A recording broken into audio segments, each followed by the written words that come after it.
Sleep. We do it every night. Some call it rest, some call it recovery. But what if I told you it's something far stranger, far darker, and far more dangerous than anyone ever realized?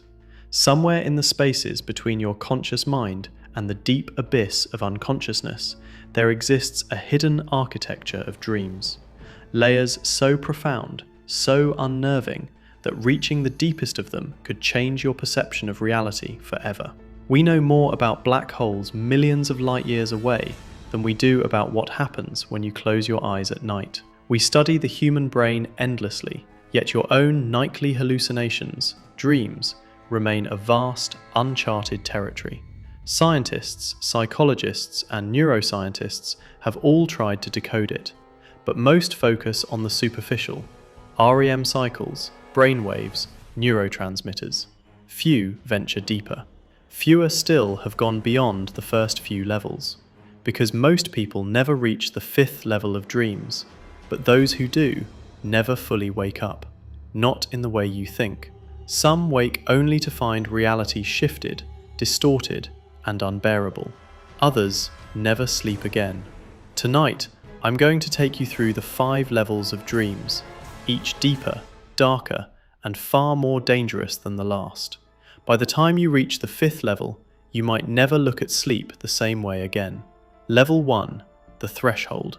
Level 1 is deceptively simple. It's not yet a dream, it's the threshold, the border between wakefulness and unconsciousness.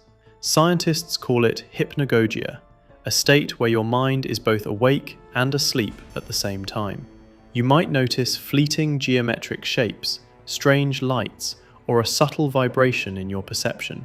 Some people see tunnels, spirals, or cobweb-like patterns floating in darkness.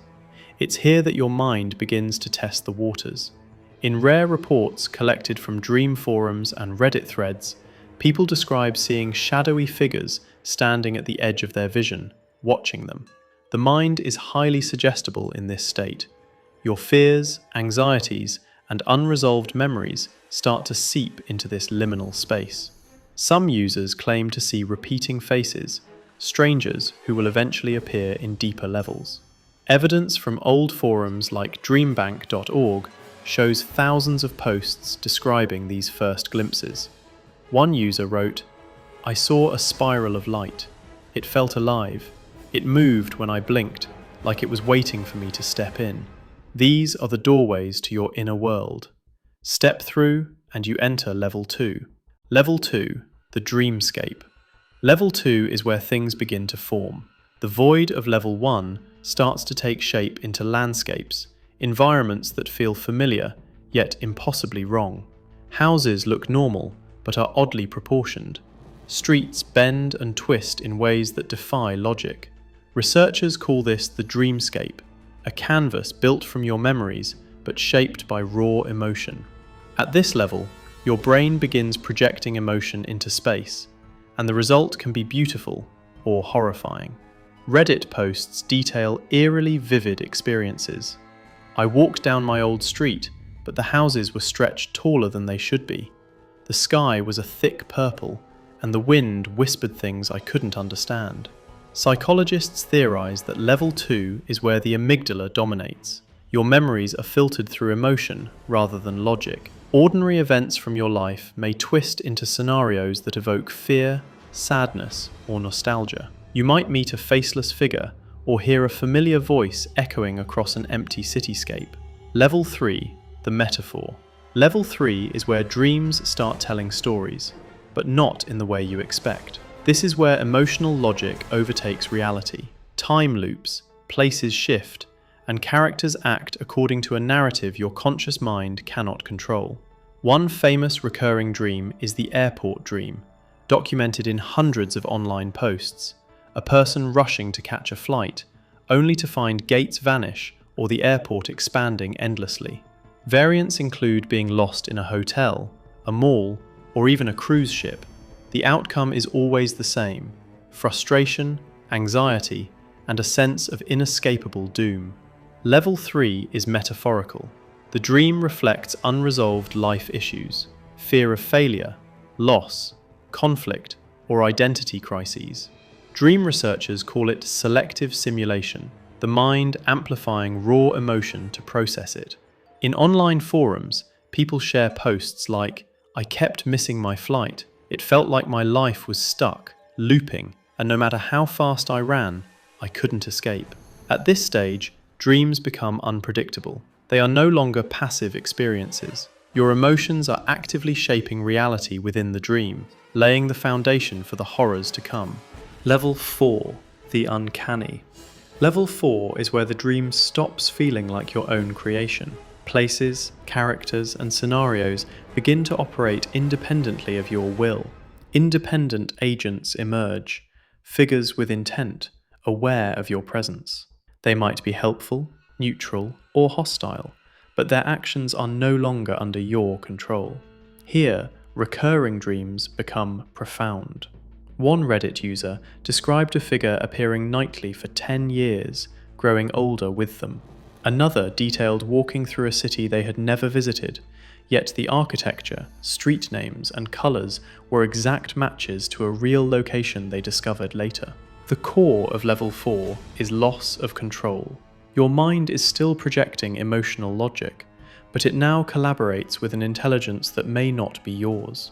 Many nightmare experiences happen here: chasing, falling, or being trapped.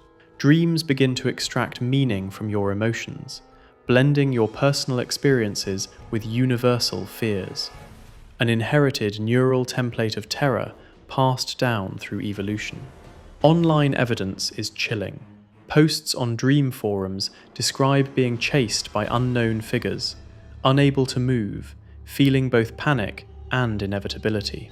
The dreamer's will fights against the structured narrative, but the universe within the dream remains immutable. Level 5, the Abyss. Level 5 is rare. Only a fraction of the population ever reaches it, and it's here that nightmares transcend sleep. Lucid dreaming emerges, not the playful type, but a lucid awareness with no full control. You know you are dreaming, yet the dream reacts to your knowledge. There are two horrifying phenomena reported at Level 5. Hostile lucid characters. Figures confront the dreamer, sometimes screaming, "You weren't supposed to know." They may chase, corner, or attack, their intent unreadable but unmistakably dangerous. Nesting dreams. The dreamer wakes, performs mundane tasks, then wakes again, sometimes up to 7 or 8 layers deep. Reality blurs with dream. The reflection in a mirror may distort repeatedly, the environment subtly shifting each time. Some posts online detail this endlessly looping awakening. I woke up, brushed my teeth, looked in the mirror, and my reflection wasn't me. I woke again. Same thing. I lost count after the 6th time. I couldn't trust my eyes. Scientists and neurologists are baffled. Hypotheses suggest mismatched signals between the prefrontal cortex and sensory input cause this looping, but no one truly understands it. What we do know is that the human mind, when pushed this far, is capable of generating experiences indistinguishable from reality, traumatic, mind-bending, and haunting. The evidence. To make this more than theory, we can look at documented internet evidence. Reddit threads on r/dreams and r/lucid dreaming contain thousands of reports of these phenomena. Dreambank.org archives tens of thousands of peer-reviewed dream reports, many describing recurring figures, nested dreams, or unexplainable distortions in waking perception. YouTube compilations of dream experiences often feature first-person accounts where individuals describe waking multiple times from nested dreams, their perception of reality distorted permanently. Even science has picked up on the extremes. Neuropsychologists studying REM paralysis and lucid dreaming note unusual activity in the amygdala, hippocampus, and prefrontal cortex during prolonged or layered dreaming. This may correlate with the terror, vividness, and persistence of Level 5 experiences. The warning. If you decide to explore these levels through lucid dreaming or other methods, tread carefully. The 5th level is not a playground, it's an abyss. Many who claim to reach it report permanent changes in sleep patterns, altered perception, and a lasting unease with reality itself. The line between dreaming and waking blurs, and some never truly return. Your mind, it seems, has depths darker than the internet's most horrifying corners, deeper than any rabbit hole. And once you glimpse it, you may never sleep the same way again.